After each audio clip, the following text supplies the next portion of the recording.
اگلا سوال ہے جی، عموماً سوشل میڈیا پر کسی نان مسلم کی موت پر بھی مسلمان بھائی RIP یعنی ریسٹ ان پیس کے دعائیہ کلمات پوسٹ یا ٹیکسٹ کرتے ہیں، کیا اسلامی عقیدہ کی روح سے ایسا کرنا درست ہے؟ پلیز وضاحت فرما دیں۔ مرنے کے بعد تو کسی کافر کو آپ دعا نہیں دے سکتے، یہ حرام ہے، اور خدا نخواستہ اسے جائز سمجھا تو یہ کفر کی کیٹیگری میں فال کرے گا۔ صراحتاً قرآن حکیم میں اللہ تعالیٰ نے اس کو منع کیا ہے، اور کس کو منع کیا؟ پیغمبر کو، نبی صلی اللہ علیہ وآلہ وسلم کو، سیدنا ابراہیم کو، آپ علیہ السلام کے صحابہ کو۔ آپ سورہ توبہ کے بالکل اینڈ میں پہنچ جائیں نا تو اس حوالے سے بڑی ڈیسائسو آیات ہیں جو مسلمانوں کا عقیدہ کلیئر کر دیں گی، اور اس مسئلے کو ہلکا نہ جانے۔ جس کا دل کرتا ہے وہ جناب فوراً لکھ دیتا ہے RIP ریسٹ ان پیس، کافر کے لیے، مسلمان کے لیے چاہے وہ آپ کے فرقے کا ہے یا نہیں ہے، کلمہ گو ہے، آپ لکھ سکتے ہیں، اس کا جنازہ بھی پڑھیں، اس کے لیے دعائے مغفرت بھی کریں۔ کلمہ گو مشرک ہے تب بھی کریں، اللہ کا معاملہ ہے، کلمہ گو ہے نا وہ، اللہ تعالیٰ اس کے سرکمسٹانسز دیکھ کے ڈیسائیڈ کرے گا۔ لیکن جو کافر مشرک ہے، جس نے کلمہ ہی نہیں پڑھا، جس نے نبی علیہ السلام کو پروفٹ ہی نہیں مانا، اس کا معاملہ اللہ کے سپرد، آپ اس کے لیے دعا نہیں کر سکتے۔ یہ دیکھیں سورہ توبہ میں اینڈ پہ جا کے یہ آیات نمبر ہیں 113 اور 114، اعوذ باللہ من الشیطان الرجیم۔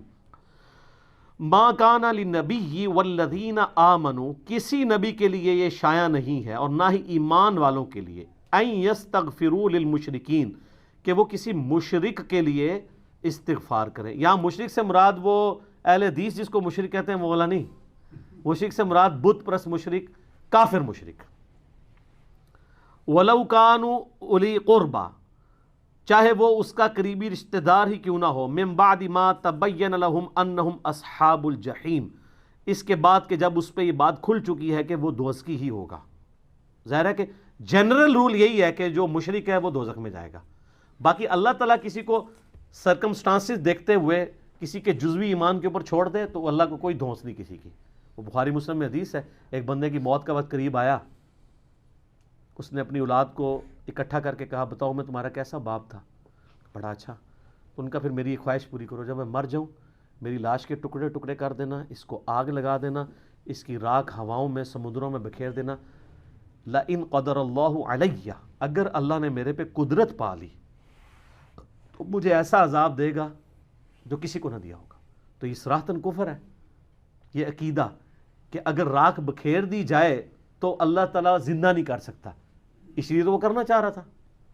جب وہ مر گیا تو مرنے کے بعد اس کے بیٹوں نے یہی کچھ کیا۔ بخاری مسلم کے الفاظ ہیں، مشکات میں آپ کو اللہ کی رحمت والے چیپٹر میں دوسری جلد کے سٹارٹ میں مل جائے گا۔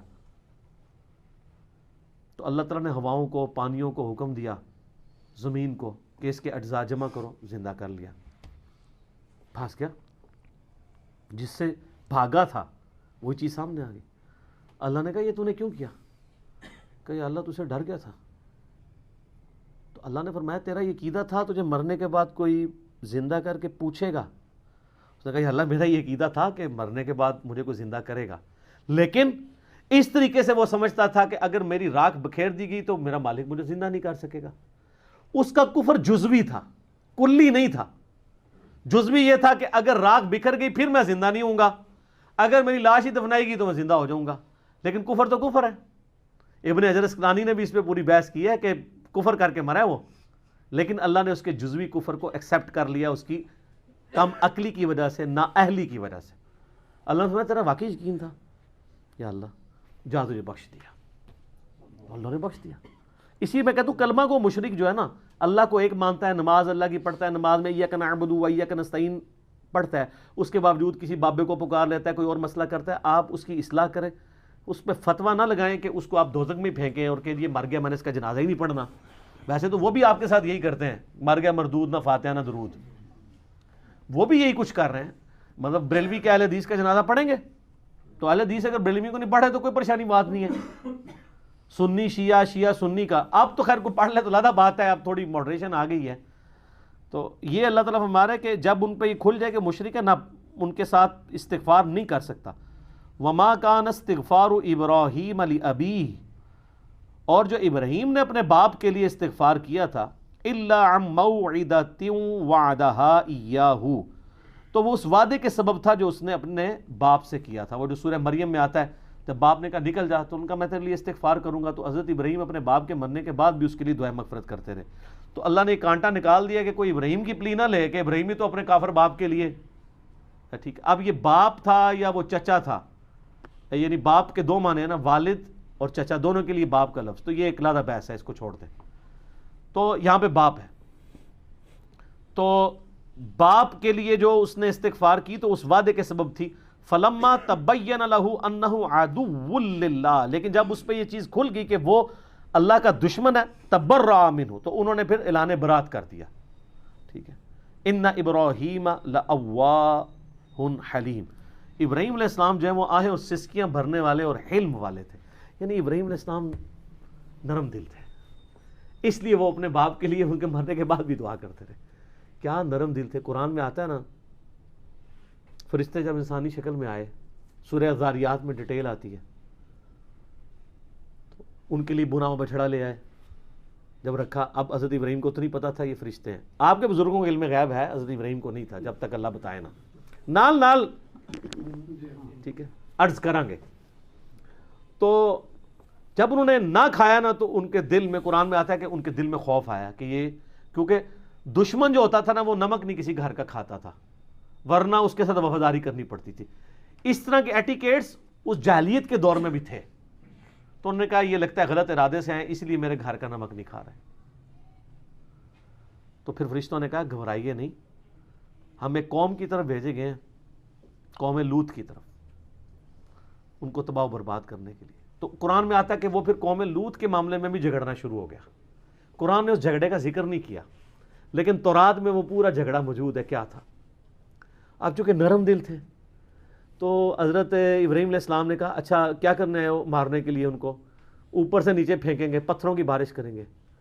تو انہوں نے فرشتوں سے کہا کہ اچھا یہ بتاؤ, اگر 10 ایمان والے ہوئے وہاں پہ تو ان کی وجہ سے باقیوں کو بھی چھوڑ دینا یار.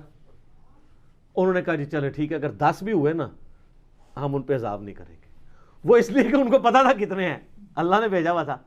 حضرت ابراہیم نے کہا یار اچھا, انہوں نے کہا نہیں 5, اگر 5 مومن نکل آئے لوط کی قوم میں, پوری قوم میں, تم نے عذاب نہیں بھیجنا. انہوں نے کہا جی ڈن. حضرت ابراہیم تو وہ تو ایکسپیکٹ نہیں کر رہے تھے کہ صرف 2 بیٹیاں ہی نکلیں گی.